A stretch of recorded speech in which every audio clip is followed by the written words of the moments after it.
ગઈ 29 તારીખના રોજ એ ડિવિઝન પોલીસ સ્ટેશન વિસ્તારમાં જે બે જૂથો વચ્ચે આમે સામે ફાયરિંગનો બનાવ જે બનેલ હતો એ બનાવના કામે હજુ સુધી એસઓજી દ્વારા એક પક્ષના 13 માણસો અને બીજા પક્ષના 4 માણસોની અટક કરવામાં આવેલ હતી. આજે ક્રાઇમ બ્રાન્ચ દ્વારા જે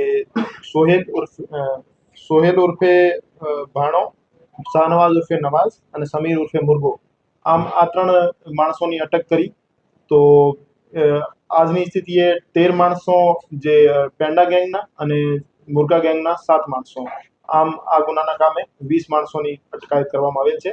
હજુ બંને પક્ષમાંથી અમુક આરોપી ફરાર છે. એની શોધખોળ ક્રાઇમ બ્રાન્ચ અને એસઓજીની ટીમો દ્વારા ચાલુ છે.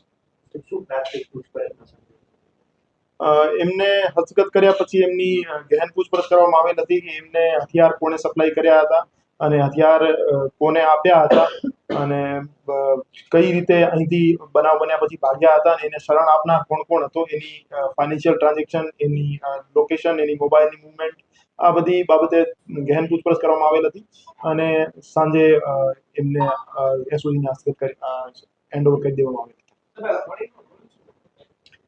એમાં એક જે સમીર ઉર્ફે મુર્ગો યાસીનભાઈ પઠાણ છે એ અને સોહેલ ચાનિયા એ ફાયરિંગ કરનાર માણસોમાં સામેલ હતા અને શાહનવાઝ જગ્યા ઉપર હાજર હતો અને એમની મદદ કરતો હતો.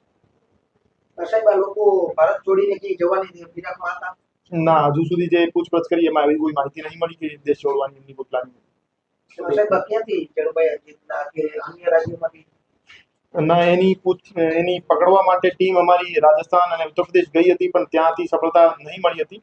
પછી અહીંયા માલિયાસણ પાસેથી રાજકોટથી જ એમને અટક કરવામાં આવી છે.